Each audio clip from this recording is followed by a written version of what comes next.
المبارک کے جو فضائل ہیں اور ان کی جو فوائد ہیں وہ بہت زیادہ ہیں۔ میں چند ایک آپ کو آج گنوا دیتا ہوں، ذرا ہم ذہن نشین کریں کہ وہ صفات جو روزوں کے ذریعے سے اللہ تبارک و تعالیٰ شانہ اپنے بندوں کے اندر دیکھنا چاہتا ہے نا، کیا وہ صفات ہمارے اندر پیدا ہوگی؟ گنتی کرنے کا مقصد یہ ہے۔ نمبر 1، انسان کی عقل انسان کے نفس کے اوپر غالب آ جاتی ہے۔ کیا مطلب ہے اس کا؟ کہ انسان کے اندر جو صفات ہیں نا، وہ دو بڑی صفات اللہ تعالیٰ نے انسان کے اندر رکھی ہیں، یہ ودیعت کی ہیں اس کے اندر، اس کی فطرت کے اندر۔ وہ کیا؟ ایک ایک ایک صفت جو اللہ نے رکھی ہے اس کو کہتے ہیں بہیمیت، حیوانوں والی صفت۔ حیوانوں والی صفت کے اندر نفس کے تقاضے ہوتے ہیں۔ یہ ہر ایک جانوروں کے اندر نفس ہوتا ہے، لگا ہوتا ہے۔ اگر یہ نفس نہ ہوتا نا تو یہ جانوروں میں یہ جفتی نہ کرتے اور بچے نہ پیدا ہوتے۔ کھانے پینے میں بھی نفس کا تعلق ہوتا ہے۔ انسان کی جان کے ساتھ اور جانور جتنے بھی ذی روح ہیں ان کے ساتھ نفس کا تعلق ہے۔ تو اللہ تعالیٰ شانہ نے وہ صفت انسان کے اندر بھی رکھی ہے۔ انسان کھاتا پیتا ہے اور بھی نفس کے تقاضے جو ہے وہ پورے کرتا رہتا ہے۔ اور دوسری جو چیز ہے وہ اللہ تعالیٰ شانہ نے اس کے اندر رکھی ہے روحانیت، یا اس کو نورانیت آپ اس کو کہہ لیں، ملکوتیت اس کو کہہ لیں آپ، کیونکہ اس کی روح کی مناسبت فرشتوں کے ساتھ ہے۔ وہ بھی عالم امر سے ہیں، یہ بھی عالم امر سے ہے، روح بھی عالم امر سے ہے۔ تو ملکوتیت اللہ نے رکھی ہے انسان کے اندر فرشتوں کی صفات۔ اچھا، اب اس میں عقل نفس پر غالب آ جاتی ہے کہ کیا مطلب ہے؟ انسان کے جب نفس کے تقاضے آتے ہیں نا تو انسان کچھ نہیں دیکھتا کہ کیا اس کا نتیجہ نکلے گا، اور وہ گناہ کا کام ہے تو اس نفس کا تقاضا اتنا غالب ہوتا ہے اور شیطان بھی انسان کو ورغلاتا ہے۔ مجھے نا اس سے یاد آ گیا،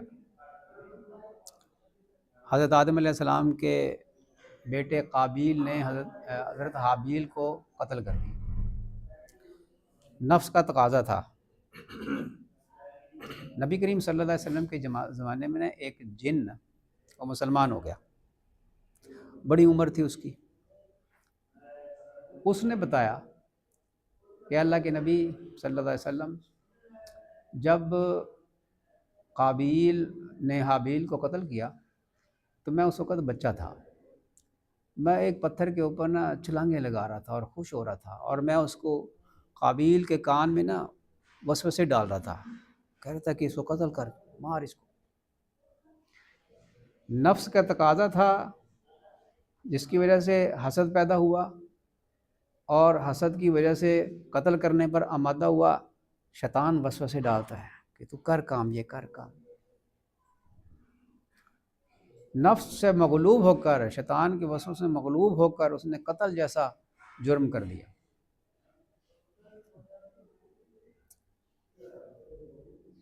تو نفس جب انسان کا غالب آتا ہے نا تو انسان گناہ کرنے میں بھی دریغ نہیں کرتا، رزلٹ کچھ ہی ہو جائے، پتہ ہے قتل کر رہا ہے، پتہ ہے پھانسی لگ جائے گا۔ عقل کہتی ہے، اب فرق سمجھ میں آئے گا، عقل کہتی ہے کہ یہ قتل ٹھیک نہیں تو کر رہا، اس کی سزا تجھے ملے گی، دنیا میں بھی تجھے پھانسی پہ لٹکایا جائے گا اور قیامت کے دن بھی تجھے عذاب ہوگا۔ عقل اس کو کہہ رہی ہے، لیکن نفس کہہ رہا نہیں تو کر۔ عقل ہدایت کی طرف لے کر جاتی ہے۔ پھر ایک الگ بات، وہ الگ موضوع ہے کہ عقل سے اوپر کا درجہ عشق کا ہے، جہاں عقل کی پرواز ختم ہوتی ہے، وہاں سے عشق کی پرواز شروع ہو جاتی ہے۔ لیکن عقل، دین عقل کے مطابق ہے، جو عقل پر عمل کرے گا نا، عقل اس کی سلیم ہے، عقل سلیم جس کو کہتے ہیں نا، قلب سلیم، عقل سلیم۔ قلب سلیم ہوتا ہے تو پھر عقل سلیم بھی ہوتی ہے، کیونکہ عقل دل کے تابع ہے۔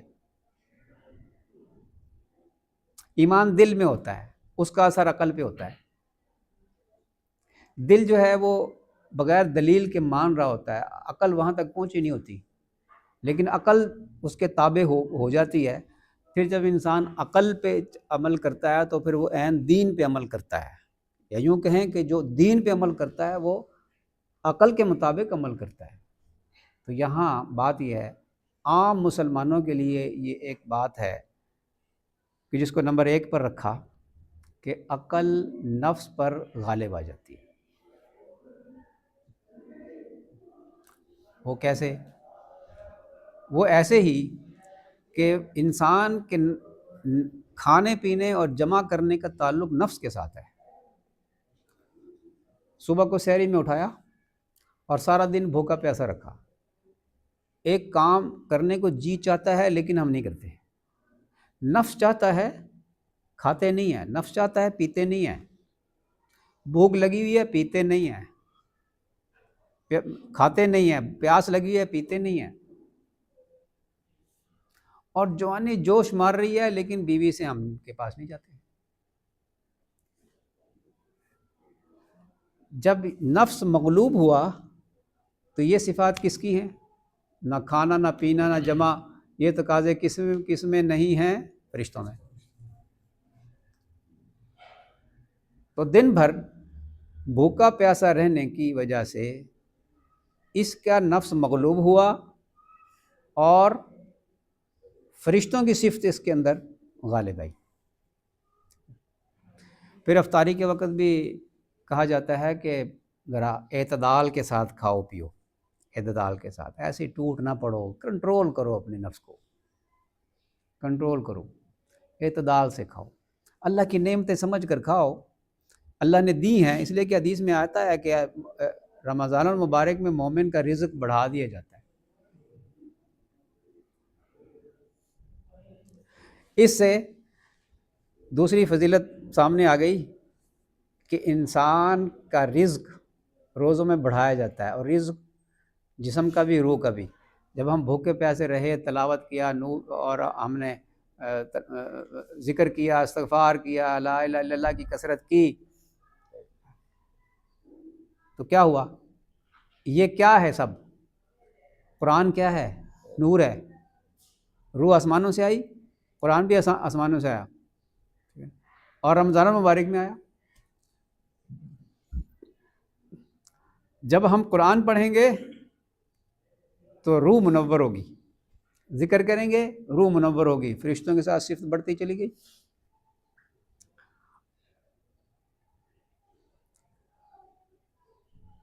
اور جب فرشتوں کے ساتھ مناسبت بڑھ گئی تو نیکی کرنا آسان۔ نیکی کرنا مشکل کیوں ہوتا ہے؟ نفس غالب رہتا ہے ہمارا، اس لیے نیکی کرنا مشکل۔ رمضان المبارک میں سب لوگ لگے ہوتے ہیں نیکیاں کرنے ہیں، جو مسجد میں نہیں آ رہے ہوتے نا، شروع کے 3-4 دن تو ایسے ہوتے ہیں کہ ہم جی پہلی صف میں نماز پڑھنے والے نا، ہم تیسری صف میں نماز پڑھ رہے ہوتے ہیں، ہاں جی، حاجی صاحب سے پوچھیں نا کتنی دفعہ ہوتا ہے ہم سارے پہلی صف میں نماز پڑھنے والے ہوتے ہیں، لیکن جب ہم آتے ہیں نا تو وہ جو، میں اب لفظ سخت نہ بولوں تو اچھا ہے کہ صرف رمضان المبارک میں آنے والے حضرات پہلے صف ملی ہوتی ہے انہوں نے، ماشاء اللہ، اللہ تعالیٰ ان کو توفیق دے کہ سارا سال ہی آگے نکلے نا، ہم سے آگے نکلے، کس نے منع کیا؟ تو کیا چیز ہے؟ ان کو بھی شوق پیدا ہو جاتا ہے، شیطان کیونکہ قید ہو جاتا ہے، اس لیے وہ ان کے لیے بھی نیکی کرنا آسان ہو جاتا ہے۔